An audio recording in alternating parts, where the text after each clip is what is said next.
Hey everyone, how's it going? This is Lou from AdriftInTokyo.com and welcome to our second vlog. I'm going to be talking a little bit about figuring out where I'm going to live in Tokyo and share with you some of my experiences on different housing options, if you're a student in Japan, what might be open to you, what's open to me specifically with Hitotsubashi, and different resources that I'm looking into and some resources that may be able to help you. So it's been a pretty crazy couple of days and a couple of weeks here since the last vlog. The blog has been kind of slow. It was my birthday last week and my wife threw a wonderful surprise party. It was kind of this farewell and welcome to Japan type of theme to it. All my friends and family were there. It was really neat. But since then it's been kind of this drag of administrative things, with just getting ready. I'll talk a little bit more in some other vlogs on what's going on with the MEC scholarship, my flight details. It's just been a crazy number of things going on, getting set up to go to Japan. I've moved around with my company for a few times and it's much easier when you've got the support of either a beneficiary or a company to help you out with all the moving details, all of the paperwork. But when you're on your own, you can do everything and it's a lot of work. So in any case, let's jump into it. What I want to talk about first are the different options that are available to myself as an MBA student and that might be available to you if you're going to be studying in Japan and looking for a place to live either on campus or private.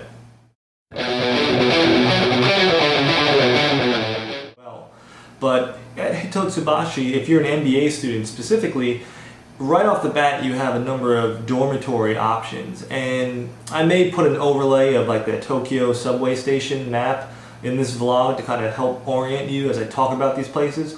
But if you can imagine Tokyo, at the center is where this program is located. And I mentioned it's at the Imperial Palace, which is where Tokyo Station is on the east side of the Tokyo Imperial Palace, and that's in the Chiyoda-ku ward.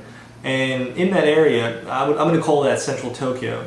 You can kind of go west there, and you're going to hit the water eventually. Sorry, you go east from there, and you're going to hit the water eventually. If you go west of there, you've got a lot of other stuff to work with. And as I mentioned in my last vlog, the campus being in Central Tokyo is not the undergraduate campus. And so the dormitory options, if you're an MBA student, are limited. And you're basically going to have to commute from the far western international housing dormitories that are in Kunitachi, and there's another one called the International House at Kodaira. And so these two houses are about 1 hour away from the center of Tokyo where the MBA classes are held.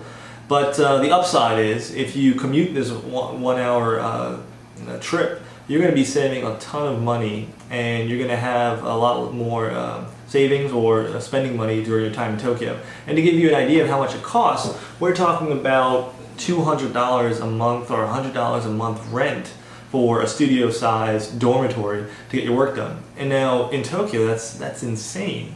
You can't find anything like that. So if you're looking to save money and to interact with the students, etc., the dormitories are a great option.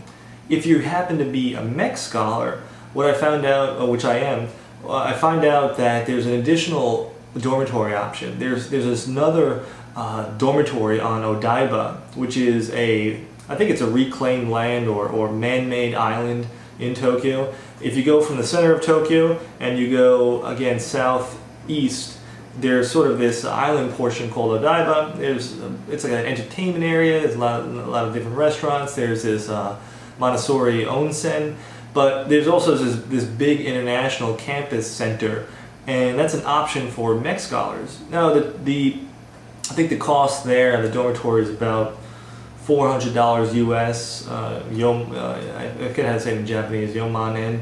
But the cost there is a little expensive, but you get a lot more room. But still the commute in Odaiba is not that great. So you're looking at still 40 minutes to get from Odaiba to the campus in Central Tokyo. Now, for myself, since I got the MEC scholarship, I'm a little bit older. I was looking for more of a personal experience, kind of a unique Japanese experience in Tokyo. I'm not against doing the dormitories, but I'm saying, this was my only crack at getting to Japan, to Tokyo, and I really wanted to experience the authentic culture of Japan, interact with some of the neighborhoods. So with the help of the scholarship and my own personal savings, I'm opting towards doing the private apartment housing. I didn't want to do the dormitories because it was a long commute, although if I didn't have the scholarship, I probably would have done the dormitories. I wanted to get a flavor of some of the neighborhoods, and I'll talk a little bit about the neighborhoods shortly, but that was kind of my thought process. I didn't want to do the dormitories because I wanted to be in a Japanese neighborhood. I wanted to take those commutes every day to interact, maybe meet a few folks in those areas. So that's my own personal decision. Now, if you're not doing the dormitories, you're not doing private housing or private apartments, you could do these share houses as well. It's kind of like, you're renting a house with a bunch of your buddies, except they're not your buddies, they're all random people renting out different portions of the house, and you share the common facilities like the bathrooms, the kitchens, etc. And it's also very cheap, I think $400 to $600 a month, but you have to deal with other things like if people are messy or they don't follow the same rules, they're not on the same schedule as you. I've heard some really good things about these options, and I've heard some not so good things. And people normally like doing these things because it's cheaper, you have a lot more access to closer shared housing developments to your university or campus. And I know in one case, this one person I talked to is quite close to the campus, so that worked out well. But on the downside is you have to deal with people, like I said, in that particular case, folks were messy, they're not cleaning up after themselves, and that can be a pain after a while. So I didn't want to do the shared housing. But as I was thinking about what I was going to do, I said, well, it would be really neat to kind of have a temporary housing option once I get into Tokyo, so I could spend some time to look for an apartment. In my next vlog, I'm going to talk a lot about the MEC scholarship bureaucracy and the different timing options that I had to get to Japan, and why it was important for me to have a temporary place to stay so that I can look for apartments. And so I was looking around. I was fortunate to have a number of Japanese contacts help me out to say, hey, Lou, you're coming to Japan, so let's talk to some of our friends to see if they have a homestay. And if you don't know, a homestay is where they take international students and people look for Japanese houses, couples, families, it could be elderly families, it could be whoever. They take in a student and or an international person looking for a place to stay and put them up in their home. And it's kind of, they brand it as a cultural exchange. If they have young kids or people want to learn English, you teach them English, so you talk. If you want to learn Japanese, they'll talk to you in Japanese, you learn Japanese, and it works out for everyone. These are hard to find in my opinion. I think there are organizations that set it up, but they can be very hit or miss, and I haven't heard too many people doing it. Now in my case, I was very fortunate. There was a wonderful family that I met here in Fairfax, Virginia, where I live, who went back to Japan, and they have a son who's studying in the US, and so they had an open room in their house. They offered that to me, and I said, why don't you stay here with us for about a month while you get settled, and then you can look for an apartment. I thought that was a great option, and so what I'm going to be doing when I arrive in Japan is I arrive in Narita, the airport, and I'm going to take a bus down to their home, and I'm going to stay in their home. And it's about a 45-minute commute, which is pretty good, directly to the university. And during that time I'm in their home, I'll be able to look for an apartment in my free time in one of the neighborhoods that I'm interested in. So I think it's sort of a win-win. I really lucked out. I'm not saying that you all can find this option, but if you're interested in doing a homestay, shoot me an email, look on Google. I'm sure you can find a few options out there. But I think the key is to start early. And I sent out these emails to people back in April or May, seeing if anyone would want to open their home to me. And lo and behold, 90% of the people I talked to said they couldn't do it. But the one person who did open their home, it just so happened to work out. So that's my plan when I get to Japan.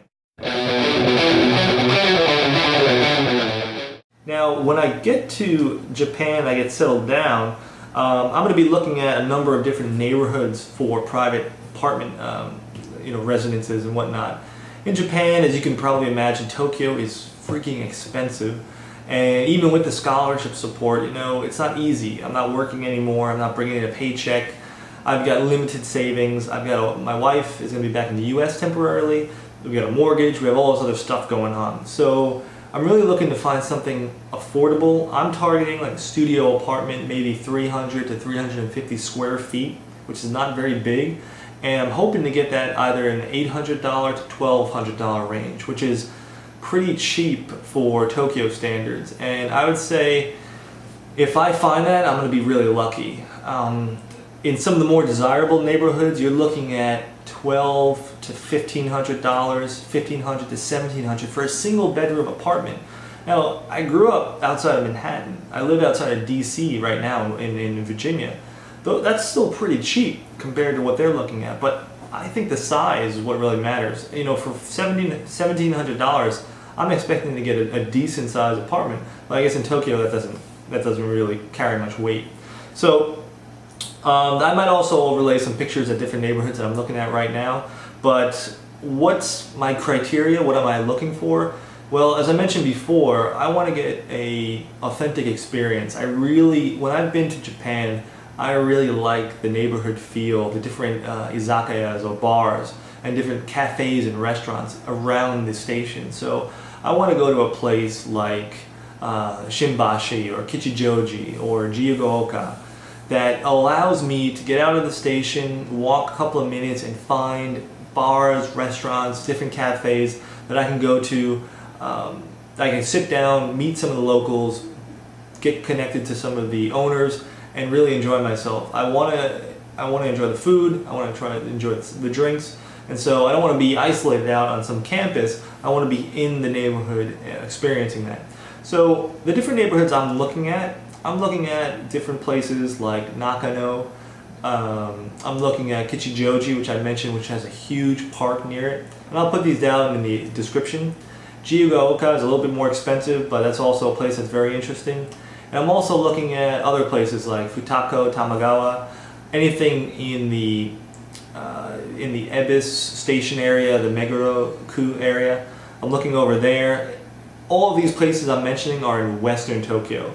I've looked at some of the places in Eastern Tokyo, but call me superstitious, but I'm not really that interested in being close to the water or being in some of these areas. Like if you do some Google research, places near Ueno, which is on the Yamanote line in Tokyo, there are a few descriptions saying you're starting to get into some of the slums of Tokyo, if you want to call that slums.